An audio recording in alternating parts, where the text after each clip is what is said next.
അടിപൊളി, നല്ല super performance. കട്ടിലിൽ കിടന്നത് ഞാനായിരുന്നെങ്കിൽ കണ്ടൻ തുണ്ട് നീ കണ്ടിച്ചു കളഞ്ഞേനെ. ഭാഗ്യം, ആയുസിന്റെ ബലം.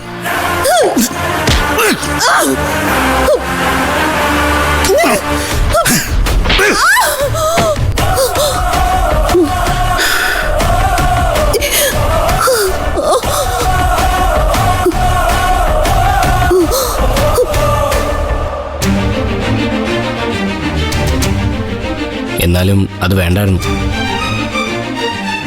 ദത്തേട്ടന് അത് അറിഞ്ഞ സ്ഥിതിക്ക് ഇനി അടങ്ങിയിരിക്കുമെന്ന് തോന്നുന്നില്ല. അന്വേഷണമായിട്ട് ഇറങ്ങിയാൽ നമ്മൾ എന്തായാലും പെടും. ഇത്രയും കാലം ഒളിച്ചു വെച്ച് എല്ലാം പുറത്തു വരും. പിന്നെ എന്താ സംഭവിക്കാൻ പോകുന്നത് ആർക്കും പ്രവചിക്കാൻ പറ്റില്ല. താനെന്നെ കുറ്റപ്പെടുത്താണോ? കുറ്റപ്പെടുത്തിയല്ല, സത്യം പറഞ്ഞതേ ഉള്ളൂ. എങ്കിൽ ഞാൻ പറഞ്ഞ സത്യം തന്നെയാ. ഒരുപാട് കാലം ഇതിങ്ങനെ നീട്ടിക്കൊണ്ട് പോകുന്നതിൽ അർത്ഥമില്ലെന്ന് എനിക്ക് തോന്നി. എന്ത്? നമ്മുടെ ഈ ബന്ധോ? താൻ എഴുതാപ്പുറമൊന്നും വായിക്കണ്ട. ഞാൻ അവന്റെ കാര്യം പറഞ്ഞതാ. ഷാനു എന്ന പേരിൽ അവതരിച്ച ആഭരന്റെ കാര്യം. അവൻ കൂടുതൽ കുഴപ്പങ്ങൾ ഉണ്ടാക്കുന്നതിന് മുൻപ് അവനെ തളയ്ക്കേണ്ടത് നമ്മുടെ രണ്ടുപേരുടെ ആവശ്യമാണ്.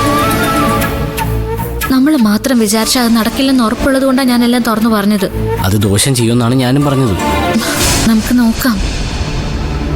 ഏതായാലും ആ വന്നവനേക്കാളും ഭേദം ദത്തേട്ടനല്ലേ?